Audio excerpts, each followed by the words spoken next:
Tôi là chuan kan panel discussion tui le mi puite thì kan ku pui mo in discussion kan le mi lo ma ta kan panelist tu te ki pu fa ne ko ma editor leng se pi fa ma so ni writer le columnist le tin pu pi el le tin writer ria ani kan mi kan share ko kan mi kan share trong ke ni ke a se ki ke ka ko ai le se ki ka ko ai le an xem không được nếu như là mà tôi bảo cho nên tôi là hay cả trăm lần cũng về mà cái đi moderator các chủ cái này mình có đi vào đâu thì vào anh em trainer training partners skill center trainer đi cái họ biết này để tham cái discussion cái trend luôn mà cái discussion tu đi tùy lệ tùy thế thì anh em cái panelist này kan introduce kan ni bes sekolah kalau dia tu di bukan le dua ni ada sesuatu misalnya macam jenis buat sesuatu lengse macam tu lah yang editor lain kan dia tim misalnya ibu itu tangga ni masalah mate artikel le essay itu asyik kerana memang dia ada dia ni pihak suami cuba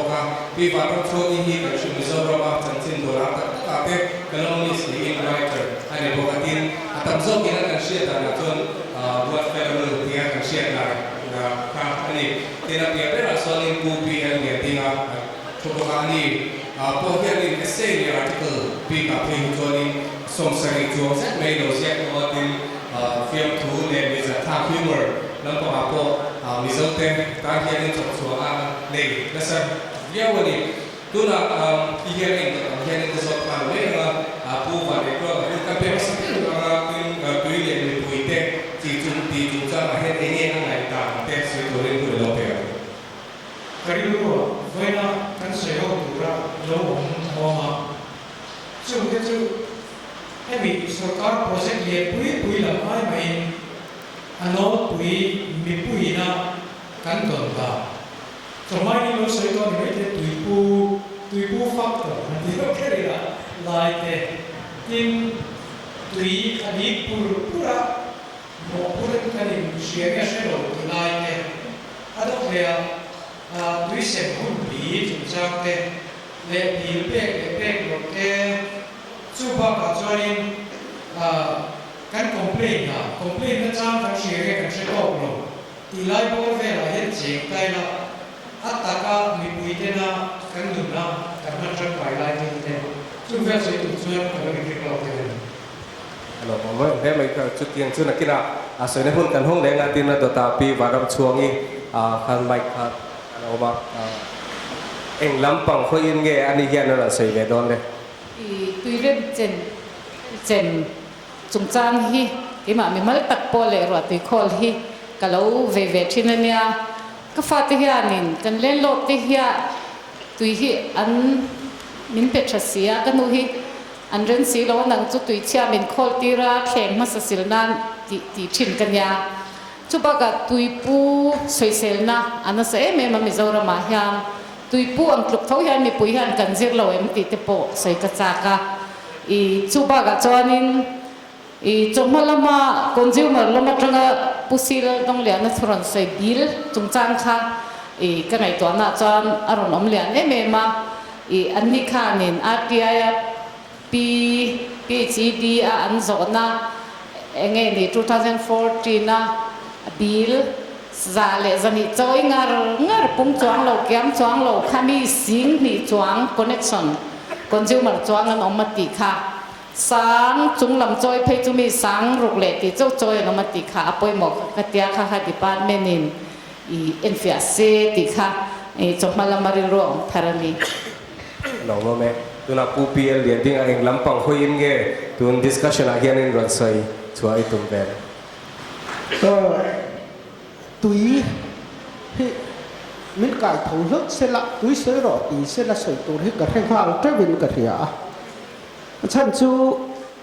túi tên là vinh mình thiên cần nông thể là ba chỗ hít chú chỗ cái hẳn thì hiện chỉ đang tắm tạt ở mà cầm ra những con mình thiên ăn hùn rình thể à túi rồi chú substitute tắt tắt ở về là ba chú ta cho tui hi kan ngai poimo atulin ka ria pakhat na chuan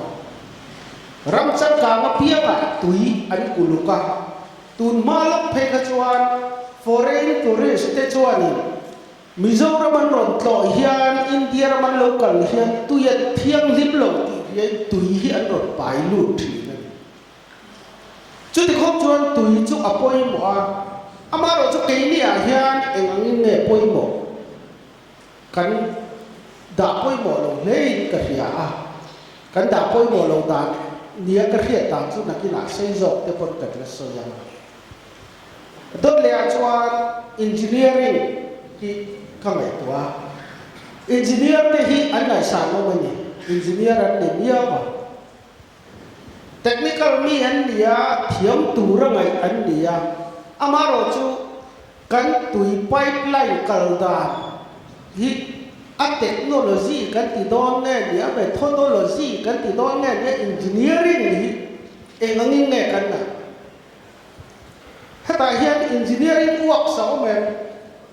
mania tui kala veya kala than veya mun pakata an khoi ka phal an ti chiang ti ka lao keima ati kan zo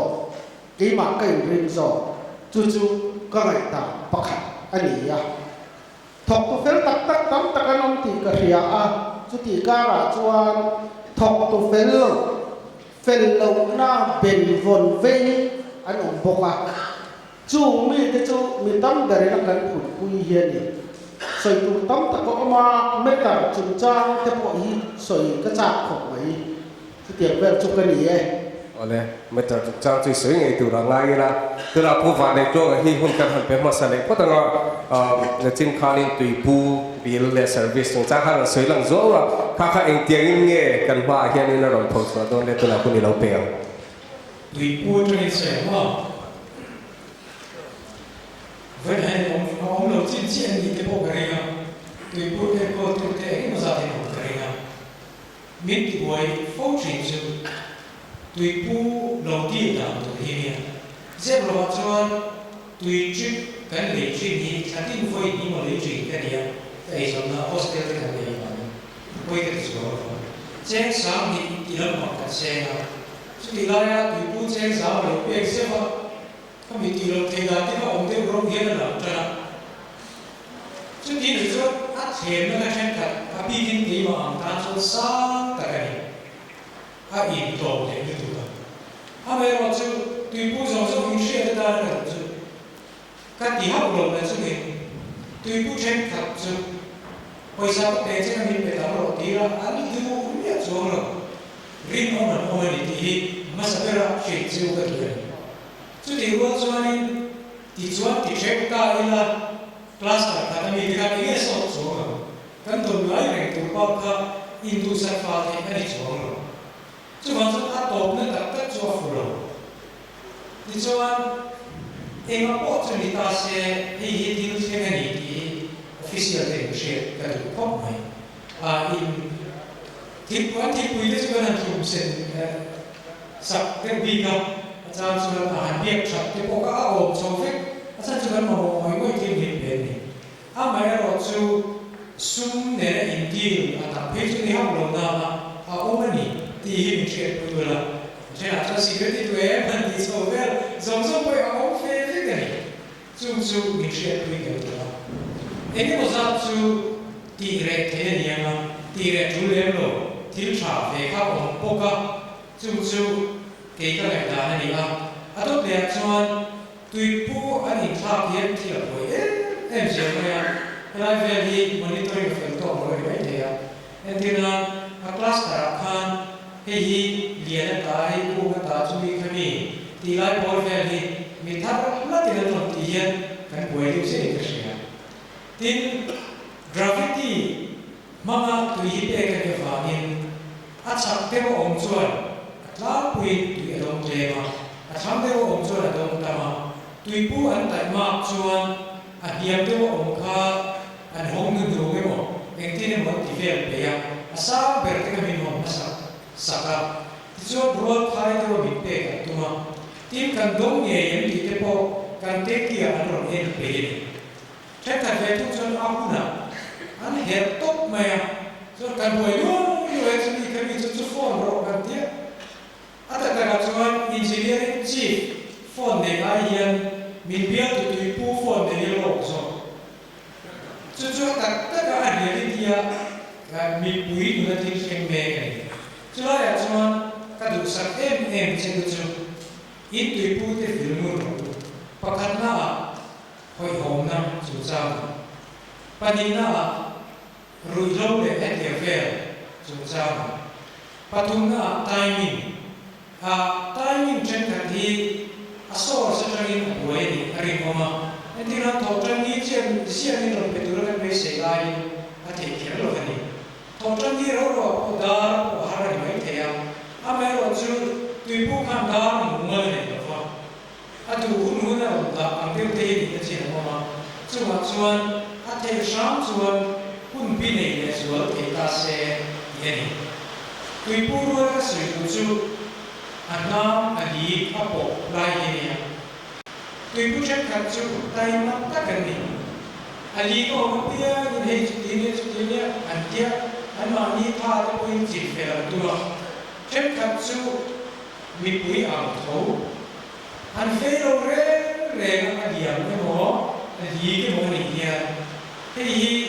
trong số cái bên quy số chỉ là cái gì tùy pu dễ không là sợi để mà cái là số cái số chết rồi tùy pu thiên chắn mấy cái gì chứ alo ta là alo em qua phép à nang đi phim liam tao đi hít cái khá vậy à nang đi phim là tao xem tao đi hít cái tiền khách tiền có ba miễn phí để tùy pu anh không đi thì sẽ là cần thế chú không có bạn không đi thì cái sẽ không được bạn chú chết thật chuan các ngài bên em đi ó bồi sát thế rồi em đi bên em chứ chú đi lỗ còn đi thì thế bồi ông chân đi cái gì à chú chú sẽ trái cái gì à đem ra một cái cái gì đấy tùy pu te anh bồi bộ cái tùy pu là một khăn chính khăn nên cái apil chúng ta là khăn nên sợi lia khá hẳn sợi dâu này nó là tùy apil chúng ta bin le me tar hi in zona in chiang ka in kringa i me tar chia ni hi in dia check turi ka lo kala a check tu pai a chia do hi dia ka dia ko ko le a se ko ma se a cha sa na cha ni certify ko mam fe de ke ma tia ni mizoram mi pui ka dia kan tu bi la san che kan complain kan tui bi a then tiền kan ngoi ma chu ko le ki cha kan ni em mai lo kan ni em ti koi ke mai ke mai lo ke a then tu ke ne ti to ma ve ti ve on ta ki kan ni mi koi ko ma se chu la ma chuan kan ngoi ni vi ka she a ta pui a tamin kan ko pe na chu khat chu tha ka sam tu don ve tha li ma ru don ka pe a kan tui pui na ni bi em lo ve a thì cả anh chịu cho nó nghe tiền tận tụi nó làm một phố phúc mà hắn sao có ăn cái tiền nó sao ta gì túi lấy chuyện cái gì à các sáng thì về cái nào cái gì vậy mà sầu ca vậy mà cái rồi chú về pha bìm thì chú đồ miệng riêng ai kim về à để sầu ca cái gì chú cái tiếng chú cái này thì tận là trên ông phê là anh tỷ về cho xí lộc chuan chú dọc chú nị bếc tầm mi vẫn sẽ đi vào phá anh million anh đi tar sát đi tất cả bếc đi cho các sấy nhiều mà sẽ trên ông phê coi lại một anh tỷ về cho xí lộc chuan đi thì tụi nó bảo fix mấy cái sao cái chú đi chọn số sao mà ông phê nị chú reality chúng ta cái gì nào các anh bí là sinh ta này bí là chuan thiên lộ ông các cho hai cái lộ sao atak các hệ thi liên thế cho nó rất là kịp thiên tiểu sang về đời mà cái online nó cái bề mai mà mai rồi cho hệ electric à hiện anh ta mi bảo cái bill bằng ai tầm thế để xe áp hệ thế rồi in cái gì cái điều facilitiesเขาbảo thế thì cái gì đó mà tin cái system gì Adam thì bảo về là riêng về anh riêng gì riêng tác gì mà gì rồi cái ông hiện kan boi phao zo ke o ti kan ai to de fa khai kim ra chunga electric energy bill ain PHC bill pe kan mo kan ti zo tlang kuin ka shen yu hian tin a billing a ko hi a hol sama asla rate ka all some theory ka ringa chu ta choni ni ka ko ko bin ka ria bill chu ta changa bi to ka te alo me pi van chuang kha kan lo zot lenga kun kan lo pe lenga ti te tuile bi puite ti ha mi puite lama tang hian ni nge kan mo phur na min han shi the ama sai ti ban ne la han article of it toi te ka soi to along thu soi ka do ve shi ma tui na hu mal chung cha oi me ne na tho tun na thong in zia khan angai na ha ka shelo khop me ya i ma se thilakal zela sa ka zo somriat pasari khan kan khwa ke ka ha ka pu ka han lo a kanu pa kan no pan lai tu to kan in sup na kan chin na ka lo char fe ka fa wa a November nin ka sia chonin 2014-15 him kharau han khen thang khan kal le a lo le hua me chan chu oi me te kha ni akama han chang el thing an lo hum hala chu PhD thora ani ti kha ka soi to a he akang to lo re thala pon tia just si phir khi mi seli si kon chaka tui shal khi khilai kan ro kal chin chon ni sianga akam vel khi aulu me ya thing chang el khatiang som kha phuna atui khi thala po tha me ne atui shal khi seli si kon chak lo ka kyan chuain tui na hum hal kan khwa kel ka nga kan char to tui na hum hal wai me ne nei tho tun wanga lo om le te tin tu na tuyan la na leng kir buang ne na kan khoin kara mi te kam vel ke ni nge pui kan no palai le puya kan nei to kam cha kha leng kir kam kha tu na chan me tar enge ma zat kha wai me khan fa khan oi to lo re nga an ha kha tha em me ya chu thing ta cheng te tan hian a thale zwala ni tin ke ma sim hi tui le electric bill te om lo na chu off tur ti ve thak chi hi kan ya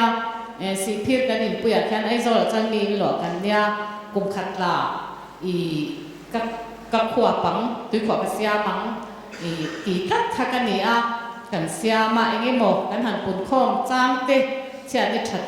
that kan to kum chuan trip ni khat chau kan le pe la ti han tui kha kan khwa phok me ya chu tiang zir tir na mi pui zir tir na chomalama kan minister te poi ran sai kan smartphone aya tenki tha le in zir tir te hi department hian thingtlang thengin khopu hi chu a har sa ti tak thelo mi lo he kan tam si a ti kha kangai poi mo atui khol ro tui khol te thingtlang a pheijan apoi mo to tin mi pui hian na china putwang sen khan complain hi kan she lu to ka thil reng hi china pokan officer pakhatin lo sei chu ron complain ro tui pu te thamna la amo ta thok tha du lo mo duty thalo mo ron sei ro kan ti hian in lo pa nang ka ron hek do lo ma se kan dil ron na lu tuk ti te khan mi pui sei du ta na ni a an ban lo wang voi kha thek me a yellow ka ten lo hu anga ti khan red ka te black ka te pot lo chwa chu wang mi pui reng hian he complain siam hi kan she lut tuk hi tinge kan that theyang tinge department poi na ron vil vek theyang tin aron sei to kan ro ve thin reng chu training assembly te poi hoi hot sakula taxi driver ngen assembly wi sei he kha alo khop me ya taxi driver pakhat pe jan wan ne twang thu sei wang hian ka fai pha ni ati top me ni chu wang mi pui ne na in lei chin na tha in kung pe na tha thei na tur hian tun ai na so kan department hian tin len siamang for in ni te a tha em ani ke ni te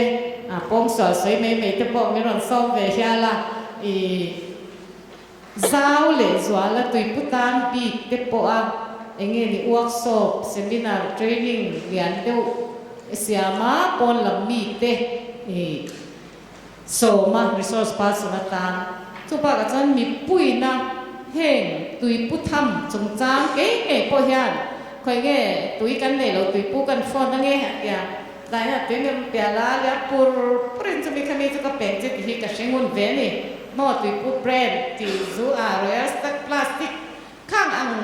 tur khan ki lo te poi in zet ti rangai in nai in lo ta ma mot le ma mo a zo mani ti te po hi in zet ti mun hi ngai te win ka sia ano nge pu pian gen ding akan han so ne ngala ngala ching khari soi tu ka anu tu ka tem le tur chuk chang tele tu ra tu zu adu du soi tu rin kun kan lo pele cái chuông cái khăn anh nó trang cái hiện nó rồi tiệt hay bia chỉ là hay tiệt cái thì anh lộ nó cái thì thằng biết được vào đàn ra nên cái technical department thế hiện thì nó thổ thế hiện bui lẩu hiện bui tì lẩu lang bui nỉ hiện cái hiện thế vào abi kin mi pui hi kan han tia han khiat pui don hian an du tlat lo chulai chu PHE chuan hei transparency kan du a chu tiang khatiang in kan tui don hun te in tia in up siam zong zong hi thatakin function ta sela ho ti than khat tan chuan in rit tak te po ani thei mai thei ban min kal phung tap tak ti dang lam do na chung zong zong huang chunga hetiang in han wa sa hi in ti thả cái tiền lỗ mồm cái tiền nên chỉ là khăn phút luang khăn tụi pu tê hi paisa tiền cái thiệt này hi chú ai nó thả lỗ dọc mà chú anh chú zong hiền nên thil hiệt cái là anh này thì cái tiền về này cái thiệt trên khát túi này thì bị riêu hiền ôm mà thì nó mới ra ít chịu không khát yang khát thiếu cả phung tế bộ muốn thêm khát đã chua anh ấy về tiên mấy tờ trung trang khát cái sợi đùa chú mấy tờ hi tì lầu lỗ hi ăn thà lỗ một đi ô cái gì thiếu đi chuan thiếu thật đấy mày nhỉ सरकार cùng sum thum cái thọ hey nấu bằng buộc này hi thật mày hi cái đùa anh lấy har sắc khóc mày kan Indian standard hian na thlin lo be moni o ka ti metar hi kan entry na ka then o ma chuan apang lai zathum an choi thina February tha moni khan zathum man choi chu zakwa a chowa zakwa chu Mars nghe ni ya khanin sáng khởi giờ saria chowa an lo ti niam sak le ya sa za som nga mo ni tlan ti le ya ma za na kan han so ya za som nga chu ni thei lo wang min bang char za thuma ni ten ti ya kan metar hi kan India metar siam hi atha thei lo ni hian ka ria hei hi ti tel lo lo ila kan fel zo kin ka rin ki chuan metar hi dik thei lo Monday ni mo Saturday ni mo en ma dang la Sunday ka he lo wa Sunday hi chun ken kho ni ba ka len chuan dang wa ta chuan kham ya kha ti class ta changa claim ki ma he lai lo kha an kal về ngõ chuan ni han ta kan kan ve ra so kor pali ve la ma ti se lia piang chu chu angai ve kan hei hi ka ve ya a chang chu ba ti pom chu na man ni a to si la a to lo thei do wa khu ta chang he ta he ti sa ko chu ku chuan poi sa hi se ve lai chu ti lai a luang re mai tu man kan so tang ka chuak si lo a than tha ka vai hi ngamu mal nei mia lo tui se mu bua ringot hian aluang char en ti klai ko ta chuan hei hi kan ti that thei lo ni chuan en tin nge tui me ta hi kan ti that thei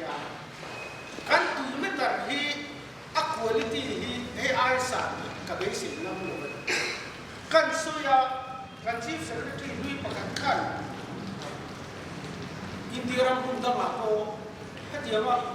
túi xe mà lo xí tắm thì thu mà anh thì ta điệu điệu để ngã chú mấy tập chúng ta mà chú anh mấy tập khi thì ta lồ là mấy tập đầu hiền trôi tụi nó hết là pin xiêm mày cả giờ thung trôi chi tê giờ sân trôi chi tê sáng cả giờ trôi chi tê sáng thì trôi chi tê mày cả đến tuần này cho khem này cái tuổi cái bộ hình mình khem cũng là cái tuổi tuy hết căn chung quên cái tiền lượng phong mày à cái ai tiền lượng nó sai hiện lòng sẽ mà là mình khem hạt cũng là cái tuổi chú mình khi nhìn cắn mà mò này con em kim ạ khem nó cái lẩu cho nó thèm rồi vàng răng cắn sườn qua lên mấy tí là ống này này chú vàng đi khem nó hi khem tu tới sườn vàng nó đều là thiên ông về xa ngay túi thì bọn nó sao luôn tụ túi off là thì điểm nó sao luôn tụ cần về cả chuan bản đi bắt thum cần nó in cần gì à chú vì thế chú khem hạt cần ngay ven đang ở con thì về thọ bằng đích tập chuan chal về trả lại á túi cần để có cái chú của cần mang ăn lại á tu bài này bộ túi xe mà tiêm tu mày riêng luôn là tháp tắc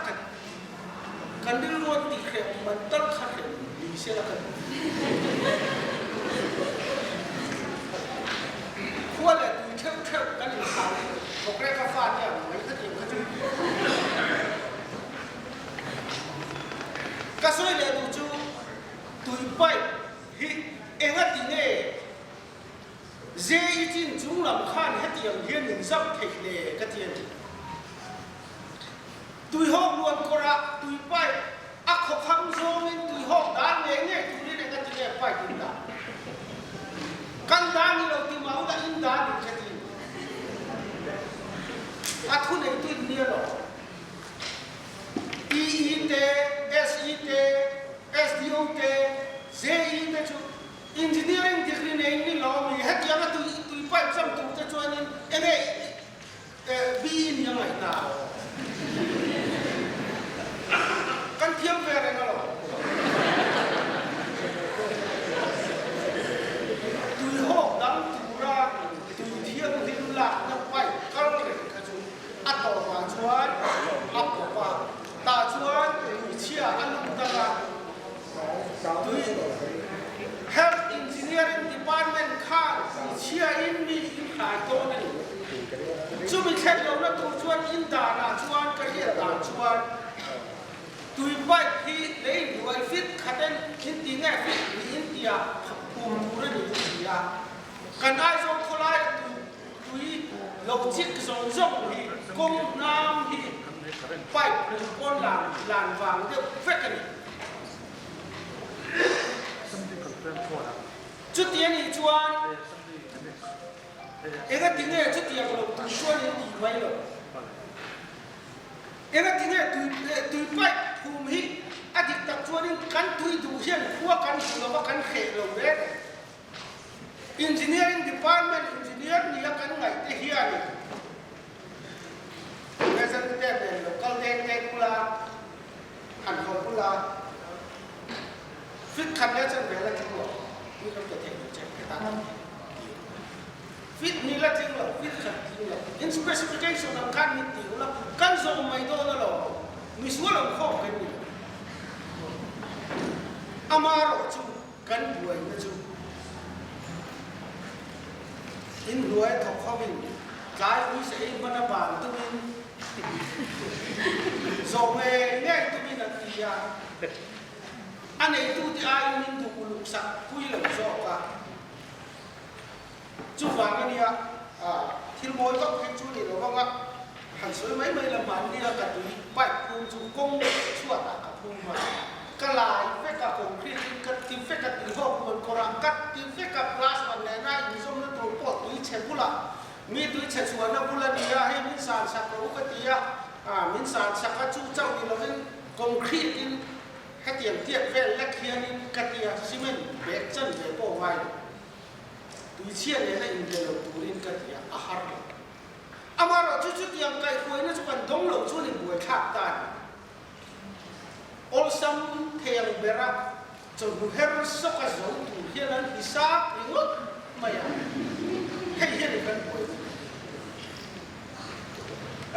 सरकार cùng sông thu lai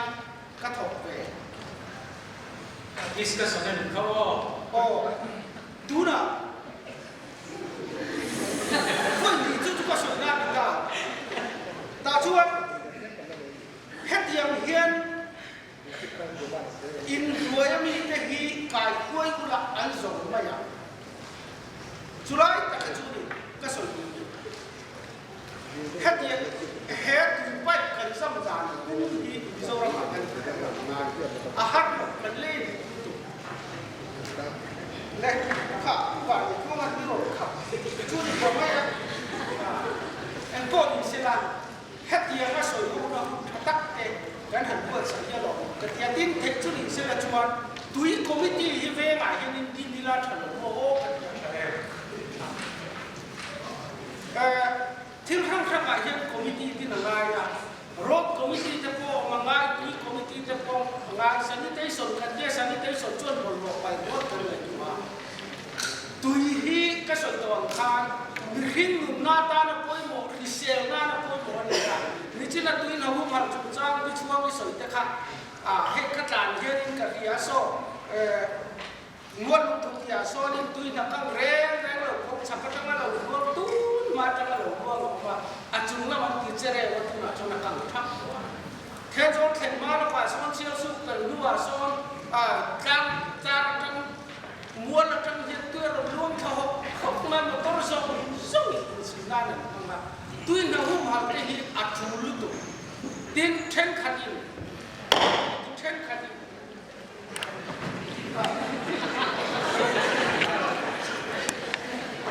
tuy lâu luang ăn là chan rách riwot bảy tê hi bia chỉ hiền soi về ngày đàn hi ống lâu mò cái gì lui tên tuyên là căng thắc riwot mà ya hay hiền cần nghe đi lấy lúng cල් phung lui tê ống na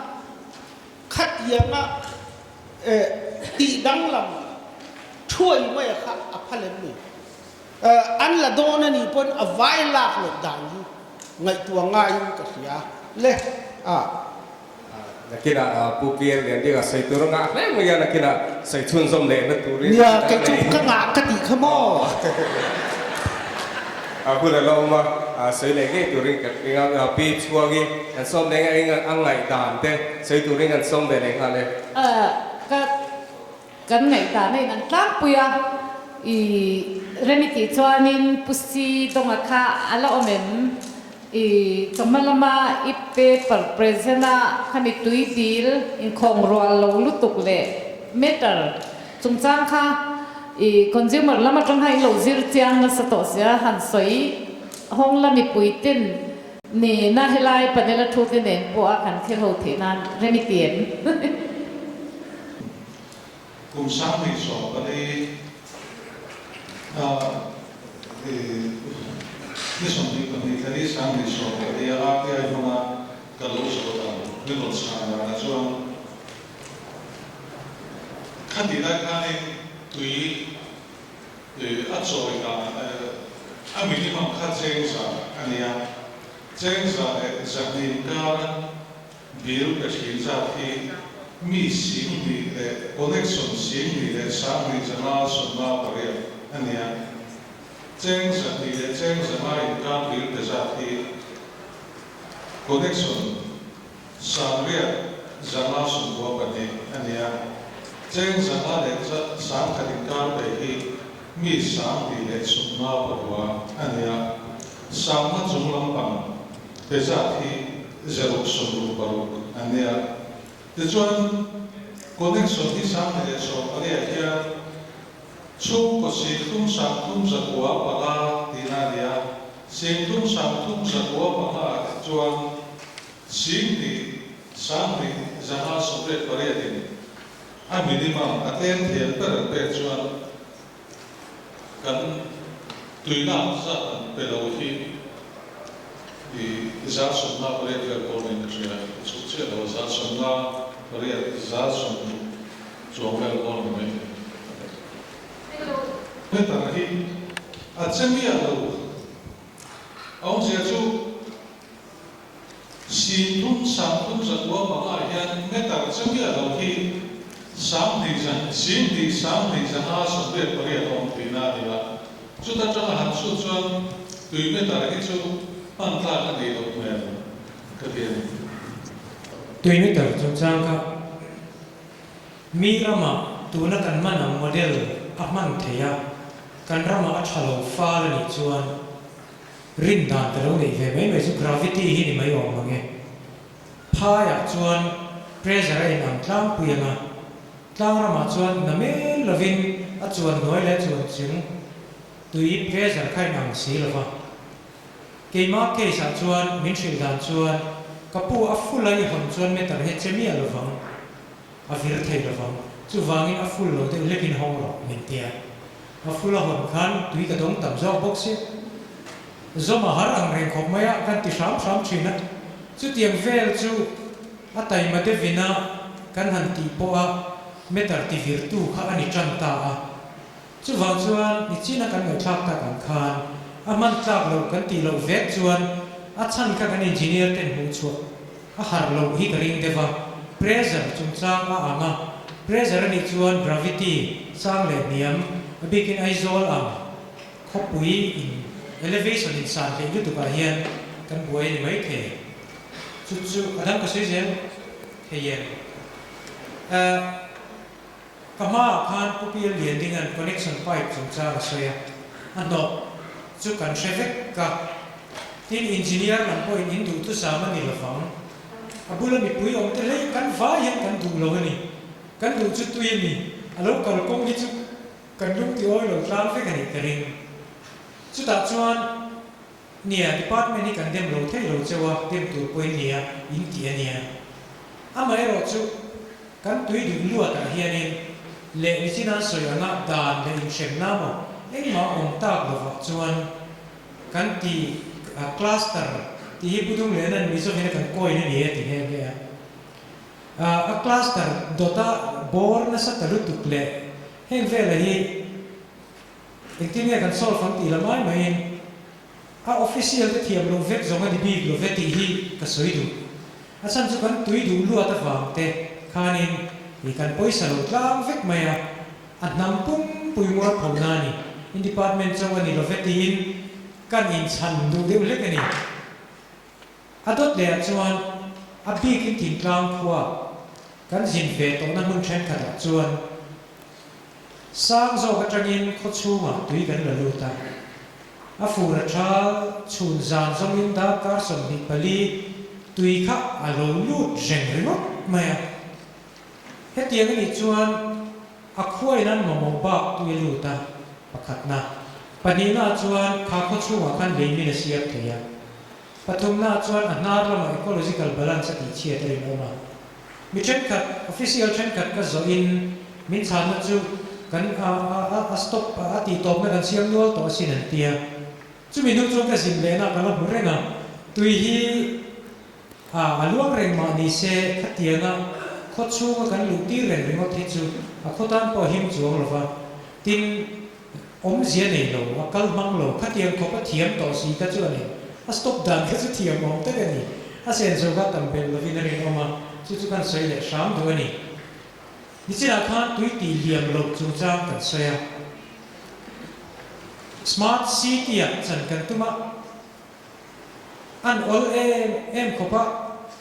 cheng zanga man po ting lo hiani water tank is full thi out the yomani a le theya a vua theya a pe chi la min shi po ngai lo hian mi pui hian hi hria ila a ol tu ka tui hi kan pam liam don chuan a chunga khanin a ranin di power pani khami in si ke mo tu ti hu rual khana ro au maya Amazon ate cha tur tam em a ai chang kang deu kini chu ko pe jon tui controller kha huna in ona mai nei off le mai tu man kan vilangai tok chuang la fa enga tine kan in chain te kan car te smart em chu tui kan ti liam khata zo khan mi pui kan smart tu te poni velom ni khatia kan mi fing le mi mol te ko san upa chale chalo te kan te tu ra ni zok tom don lom ni ti hi when han challenge ning ve in ka sia soi du ni dot le chuan Mizoram ang monsoon ruột tui tam na ruột tui kho lok zia ka soi du tai mat takin be pe ngati la chuan kan compound chunga tui hi khol pe ila chuan kan kar man hian tengki thatok kan siam thei veka chumi mang chuan ph tui ka mamo love ti thei kan ni ti hi ka chiang in te thria kum ni ka chin to tui connection ni dong lo po ni la ma ni chu ko chau chu kan boi mi lo ni hi ka tingam chu ti khop chuan kan rama hian in tinin pathian ne na tra tui pe khi kan dong ani amar chu kan tiliama kora aliama tui hok leimin khatiang siam tu kha enga nge kan harness mai lo ti hi karil ro om renga sarkar kan be sei vek don chuan eng ti kong mai eng sarkar me min chong zo lo mani in tum vel u ti hi ka sei du chu ti rual bok chuan in kan soi ha ti chu hi ni mi chen ka ti na tengki kan siam chu dir ning se ha um du tu adot le alo likin ali kan ni ti chunglamat om ten kan thesi lo wa nuai na ma re ruwa kan ban khura te a fura chali na huta ba chu chu ha om leimi na siam du tu la ya anti dan thar chu hei syntax ti mai la brand name ni soi te le tia dum ren ru tu jem dum hi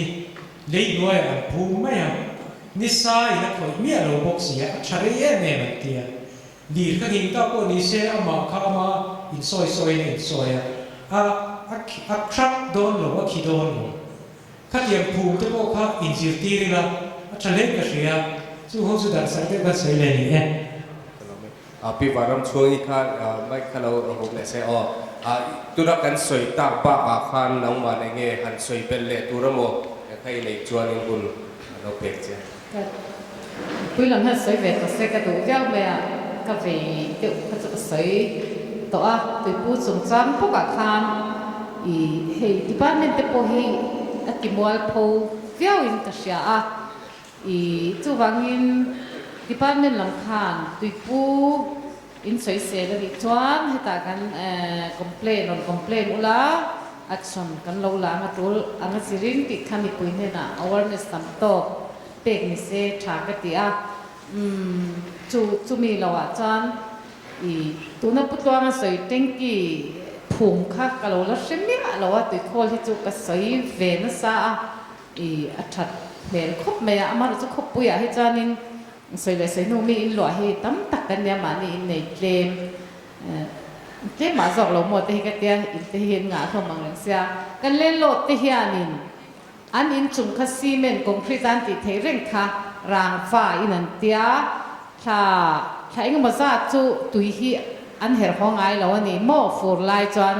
I van ro tui li kha kan ringa an ti ro pui ka ti khop ma ya voi khat ma kum som chuan kan om chung han tui an ti liam lo poka theno ma liam pur the na thinu tha hi ka ti thina I khat yang zong han etinan hei pupi la te department social welfare apikin hei now to semle nau pangpong sual lam hi mi pui hi an zir tir na sa khop me child protection hi ki ta ting huna mi pu han an ron se de vek ni in ka sia chu wang department ho tu te hian tui ren chem chung chang te tui pu duty thalo chung chang te department a complain pe tura in zir tir chakhi atulin ka sia tikha atop na ra sa lo ba pupiel le ding kha pakhat che soi da bun kan pele ga adu ang chu bi zo chuan in bi puila ma tang zona te om ta kin zona hun kan manga tuna hun le lo pele ni china ka lo soi sei talu tu kha chu tu na ka hek pha don ta ni na la ka soi le du chu ti cluster hin ti cluster omna tur thua he a department in thlahung nen ka ria hei hi adik lovin ka ria ti cluster hi in le in kara da mai tur nia a om taka department ina angaya an phallo tlatani chon tui hi pe ve lo mai hi tha a chan chu electric ban nin din na anei to mang lova kan ma mo em atel lova kanom thei lo tui lak na tu sarkari ne mo mi pui ne mo khotlang ne mo a o ma kan ngai po a tu te ne mo an phal lo ri ngot hi a thiang ka tin sarkar hian ti mi theina anei tu ren tuna po MC heta hian bani phun thei antia vairama chuanin iplok reng 60% ai tam lo in inisa thei lo sa prama poni vairama poni andung lam ngai zu aldo nam halam ti chu an thu ni amaro chu dana omani chu wangin PhD hian ti cluster omna turatan mi puin ram nei tu ten phalo theina danan nei lo wang ti hi en at da tir dan nei tu hi a thain ka he ti ringot maya heta ka inbula ron ti su ka phalo tu pai na mo ti ri ngot mai atu lo ka athile da isia mi tang ina inan leile da ya veng in kan tuar tu tin mun thak khata hian khatian ya wang khan ti cluster khata pai patam lu to ka papui tia ina tel tu la tu hok luan korat lo ati ngai naw no sem za ya ni da chuan chu mi sem za tu tak mai chuan ania yen vak dek kami kongkara ti cluster hi hetilaya da na tu om si la ba a om tu re ni lian tuang ate pa fa bang ta in phalo ma la toro an in tiang mai om lo ma se om tu ra ni atu ya kan du miau chuan tu pai na mo a in sa then khat te po kha ta hian na om a tul tlat ti chuan ni na then hi chu vuak thia the hiau tu ba ka ngai ke chuan chu lai chu a enge ni public interest tak takani ti class ta kha kan tui kal kong hi public interest ani chu mi en kol tu te mai chui chu wangin mi kha tong lak atul le min ka hero ole se ome kan ne china pu sila dong dia na soya khanin kan shia da jot kum sang ni le som pali record ka chu hlui deuh ton in kan shia tung tin hona jon system management te point tha I improve ton in kan shia kha sang ni som pali record nu khan updated te om ton in kan shia kha kan lo se ve so kan ye ke hi soi ka soi lo chuanin ka enge ka discussion ka so mo thei lo twin meter more hianin alo lu na lama hianin filter o ma net o ma ni sim te chu mi vo sa tu te hen min shi lo hloma ta khan no pal theya ano khan a chia ka ti maya ni min pia lo ka se thara kha ka na ne ro ga chu ma khan bol ho lo ma kan pa ya chu mi bui awareness tan chavia vin ka sia a chia kan ti hian a chelo fo a pai zong zong a khan a local tlang ve ka net a khan bol ho tang thin ani chu soi mai ka hal de kan soya adot le chu long tui kan pai chua ka anua ma se anara ti fai nin ka sia vai khat kha min en puya chan sin bumi te kan en chuma ka mu chu ati fai a filtering process a thok tu zong kha vai labor ring an nim ka sia an la ni zelen ka shelova karin rom taper chu ku vai labor ku ti thim rin balta se la ila ai zo ka puis min shai hum vek thei do ni mo ti ka an la ni zelen ti ka shelona chu karin rom kan se ni chu to ke